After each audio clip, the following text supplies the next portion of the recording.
আচ্ছা, আবার আমি শুরু করছি ক্লাস 6-এর তৃতীয় অধ্যায় কোষে দেখি 358।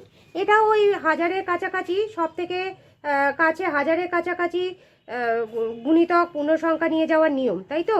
হ্যাঁ, এটা হচ্ছে সব থেকে কাছে হাজারের কাছাকাছি, হাজারের কাছাকাছি, হাজারের কাছাকাছি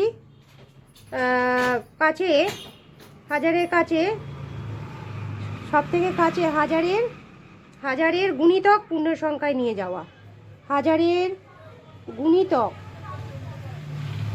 গুণিতক, গুণিতকে পূর্ণ সংখ্যায় নিয়ে যাওয়া, পূর্ণ সংখ্যায় নিয়ে যাওয়া, তাই তো? নিয়ে যাওয়া, এটা হচ্ছে হেডিং। হ্যাঁ, এবার আমি দেখো অঙ্কটা করছি। এটা আবার এটা ওই সঠিক অনুমান করে করব।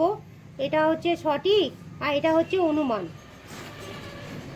তাই এখানে সঠিক সংখ্যা কি এগুলো লিখবো, একক, দশক, শতক, হাজার, এটা লিখলাম।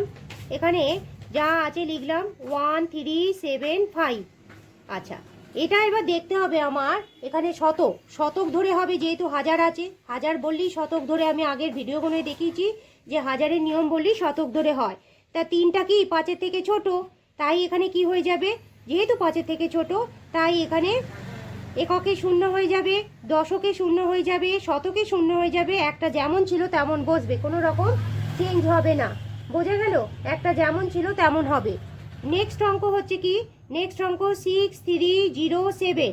6307, এখানে থ্রিটা, এটাও কিন্তু 5-এর থেকে ছোট, তাই এখানে কি হয়ে যাবে, 7টা শূন্য হয়ে যাবে, জিরো যেমন আছে বসবে। এটা কি হয়ে যাবে, এটা হবে শূন্য, আর কোনো চেঞ্জ হবে না, মানে 6000 বসবে এটা। হ্যাঁ, এটা 6000 বসবে। এবার আমি কি করব, এটা যোগ করব, এটা যোগ করব। তাহলে এটা একক, এটা দশক, এটা শতক, এটা হাজার লিখে দিলাম। তাহলে এই যোগ করলে কত হয়, 7 আর 5 12, 2 হচ্ছে, 7 আর 1 8 হচ্ছে, 3 3 6 হচ্ছে, 6 আর 1 7 হচ্ছে, এটা হবে। এটা 0 0 0, 6 আর 1 7, তাই তো? 6 আর 1 7 হবে। তার মানে হচ্ছে 6782 এর কাছাকাছি এর সংখ্যা। তাহলে কি হয়ে যাচ্ছে, অনুমান সংখ্যা 700, তাই তো? 7000 এটা হয়ে যাচ্ছে। বোঝা গেল? আচ্ছা, নেক্সট অঙ্কটায় কি বলেছে এটা। তাহলে আমাদের সঠিক সংখ্যা কত, সঠিকটা লিখলাম, এখানে হচ্ছে অনুমানটা লিখলাম।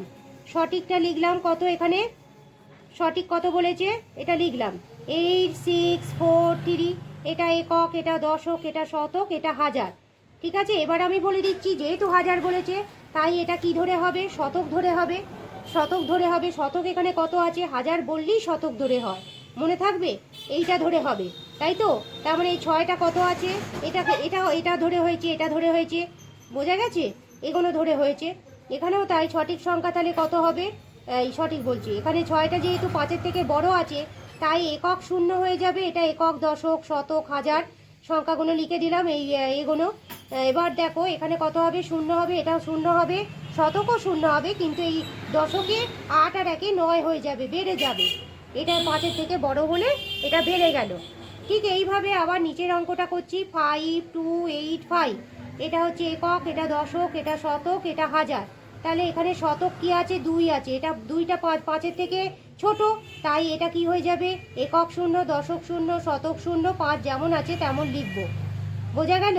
এবার এটাও তাই, তা ঠিক তাই যোগ হবে, এটাও যোগ হবে। তাহলে 5 আর 3 8 হবে, 8 আর 4 12 2 হবে, আর 6 আর 2 7 8 9 হবে, আর 8 আর 5 8 9 10 11 12 13 13 হবে। তার মানে 13927 2 হচ্ছে তোমার, এটা 5 না এটা 3, এটা 5 না এটা 3, 5283, এটা 3, তাহলে এটা 3 যদি হয় তাহলে এটা 6 হবে। হ্যাঁ, এটা 3 হবে। তাহলে এটা করলে যোগ করলে কত হবে, 0 0 0, তারপর 10 11 12 13 14। বোঝা গেল? তার মানে এর কাছাকাছি এর সংখ্যা হচ্ছে, এটা হচ্ছে এই 14000। বোঝা গেল কিভাবে কি হলো? আমি এইগুলো ধরে করেছি, হাজারে এই শতক ধরে করতে হয়, নিয়ম কি হবে অঙ্কে আমি সব বলে বুঝিয়ে দিয়েছি। ঠিক আছে?